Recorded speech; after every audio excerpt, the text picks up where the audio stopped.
भेट द्या marathimandali.in या वेबसाइटला। राजीव सातव की उम्र थी जाने की इस दुनिया से। कलेक्टिव फेलियर है 47 से लेके अब तक की सारी सरकारों का। कोई सुनने वाला नहीं है सर, कोई नहीं सुन रहा।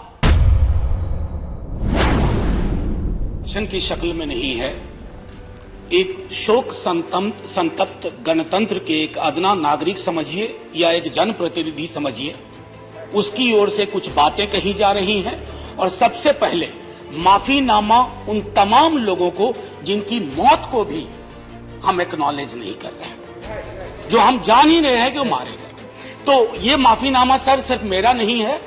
मैं इसलिए ये बात कह रहा हूं कि मई के महीने में मैंने 6 आर्टिकल लिखे। संसद चल नहीं रही थी, कहां अपनी शिकायत ले जाते, किससे कहते। मुझे भाजपा के मित्रों ने, कई साथियों ने कॉल किया, बधाई दी। मैं उनका भी एहतराम करता हूं और कहता हूं कि ये भरोसा इस सदन का है कि हम सबको एक साझा माफीनामा उन लोगों के नाम भेजना चाहिए जिनकी लाशें गंगा में तैर रही थी। किसी ने कह दिया ये, किसी ने कह दिया वो। सर दूसरी चीज, मैंने कल सेक्रेटरी जनरल साहब से बात करने की कोशिश की, बाकी जगह पे किसी 2 सत्र के बीच में सर 50 लोगों की ऑबिचुअरी आज तक कभी नहीं हुई संसदीय इतिहास में। राजीव सातव की उम्र थी जाने की इस दुनिया से। रघुनाथ महापात्रा जब मिलते थे गले लगाते थे, बोलते थे जय जगन्नाथ। अचानक में वो नहीं है। ये पीड़ा व्यक्तिगत है, आंकड़ा मैं नहीं कहना चाहता हूं, मेरा आंकड़ा, तुम्हारा आंकड़ा, अपनी पीड़ा में आंकड़ा ढूंढिए। एक व्यक्ति नहीं है इस देश में, इस सदन में, सदन के बाहर, उस सदन में जो ये कहे कि उसने किसी जानने वाले को ना खोया हो। सर पीड़ा कह सकता हूं। ऑक्सीजन के लिए लोग फोन करते थे, हम अरेंज नहीं कर पाते थे। लोग समझते हैं सांसद है, ऑक्सीजन पिछा देगा। 100 फोन में पूरे दिन में शाम को बैठ के देखते थे, सक्सेस रेट 2, सक्सेस रेट 3। हमको कौन सा आंकड़ा कोई बताएगा साहब?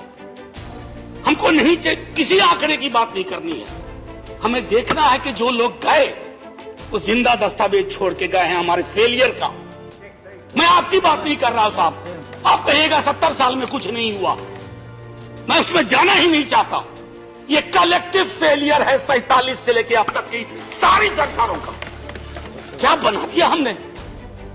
मुझे पता नहीं था कि अस्पताल और ऑक्सीजन का क्या रिश्ता होता है सर।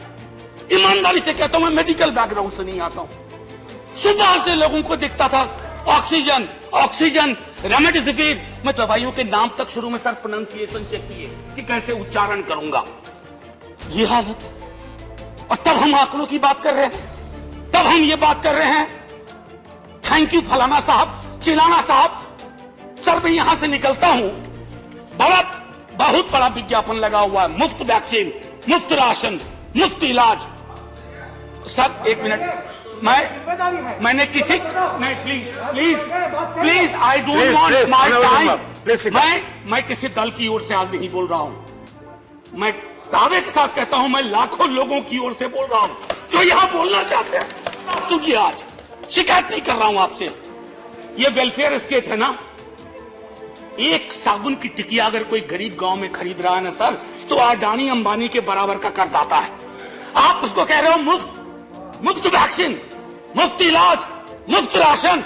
नहीं साहब, कुछ मुफ्त नहीं है, उसका स्टेक है, इस वेलफेयर स्टेट का कमिटमेंट है। उसको आप डिनाइग्रेट मत करिए, डेमोनाइज मत करिए, उसे बौना मत बनाइए। ये आग्रह है मेरा, ये चैलेंज है हमारे लिए सर। बहुत बड़ी बड़ी बातें नए कानून की हो रही है। राइट टू हेल्थ की बात क्यों नहीं करते हम लोग? राइट टू हेल्थ, स्वास्थ्य का अधिकार, उसमें कोई किंतु परंतु लेकिन परंतु नहीं। सीधे तौर पे स्वास्थ्य का अधिकार constitutionally guaranteed, right to life के साथ लिंक करिए। किसी अस्पताल की मजाल नहीं होगी कि वो उस खिलवाड़ कर पाए उस राइट टू लाइफ का। करना नहीं चाहते। राइट टू वर्क, उस पर काम करिए। पॉपुलेशन को लेकर के बहुत बातें हो रही हैं साहब, डेमोग्राफी को डेमोग्राफर्स को छोड़ दीजिए, बड़ा संश्लिष्ट विज्ञान है, लेकिन ये हम कर सकते हैं इस सदन और उस सदन में। Right to life, right to work पर लेजिस्लेशन लाइए ताकि कोई आपदा आए। अभी तो हमारे लीडर ऑफ हाउस नहीं है, नए बने हैं। उनसे मैं कहता, जब वो रेल मंत्री थे, हॉस्पिटैलिटी सेक्टर के लोगों को निकाल दिया गया, इसी कोरोना काल में मैंने लगातार आवाज उठाई, कोई सुनने वाला नहीं है सर, कोई नहीं सुन रहा। अगर आप सांसद की नहीं सुन रहे हैं तो जो छोटे अदना संविदा वाले नौकरी से निकाले गए उसकी कौन सुनेगा सर। एक और अद्भुत चीज हुई इसी कोरोना के दौरान, माननीय उपसभापति महोदय, जब हाहाकार मचा हुआ था हॉस्पिटल के लिए, आईसीयू बेड्स के लिए, दवाइयों के लिए, यह हाहाकार जब मचा हुआ था उस दौर में सर कई चीजें हुई, जिसमें से एक जो महत्वपूर्ण चीज मैं जिसका जिक्र करूंगा, उस हाहाकार में सरकारें, मैं सिर्फ केंद्र को नहीं कह रहा हूं, कई राज्य सरकारें भी नदारद थी।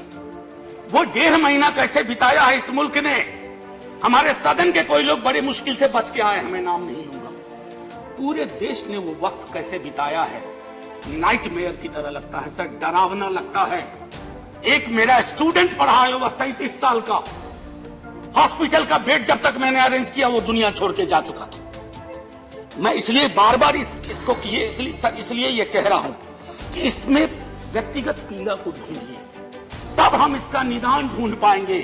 मेरी नाव तुम्हारी नाव, मेरा काल तुम्हारा काल, ये तो बहुत कुछ हुआ, इस भौकाल से आपको कुछ हासिल नहीं होगा। सर बस 1 मिनट और लूंगा, जो मैं कहना चाह रहा था। सर एक खत मैंने मृतात्माओं के नाम लिखा, कुछ कर नहीं पा रहा था, बेबसी में एक खत लिखा जो लोग इस दुनिया से चले गए, उसमें कुछ मैंने सलाह दी थी सर सरकार से, और ये जो उस बीच में कहा गया कि सरकारें फेल नहीं की, सिस्टम फेल कर गया। अरे साहब ये सिस्टम कौन क्या है, बचपन से सुनते थे कि सिस्टम के पीछे व्यक्ति होता है, सिस्टम के पीछे एक संरचना होती है। अगर वो सिस्टम फेल किया है, चाहे दिल्ली में या किसी गांव की गलियों में, तो वहां की सरकारें फेल गई। सिस्टम का नाम इसे मत दीजिए, क्योंकि यही वो सिस्टम बनाते हैं। धन्यवाद। और आप बस आखिरी टिप्पणी करने दीजिए। प्रोफेसर धन्यवाद, आपको ज्यादा टाइम दे चुका हूं मैंने। सर बस 10 सेकंड लूंगा। आज जय हिंद बोलने में भी वो खुलूस नहीं आ रहा है जो आम दिनों में हुआ करता है। मैं सिर्फ इतना आपसे आपके माध्यम से कहना चाहता हूं, मैंने एक शिकायत नहीं की सर, किसी से नहीं, किससे शिकायत करेंगे। आहत हूं, जगाना चाहता हूं स्वयं को भी आपको भी, क्योंकि अगर गंगा में तैरती लाशें, सर जिंदगी में डिग्निटी चाहिए, मौत में उससे बड़ी डिग्निटी चाहिए।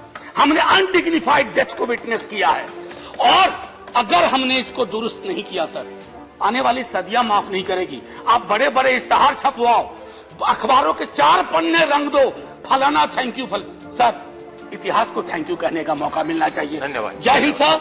अगर मेरी बात से फिर भी किसी को कष्ट पहुंचाओ, मैं उन्हीं लाखों लोगों के धन्यवाद डेड बॉडी के बिहाफ पे आपसे माफी मांगता हूं। जय हिंद।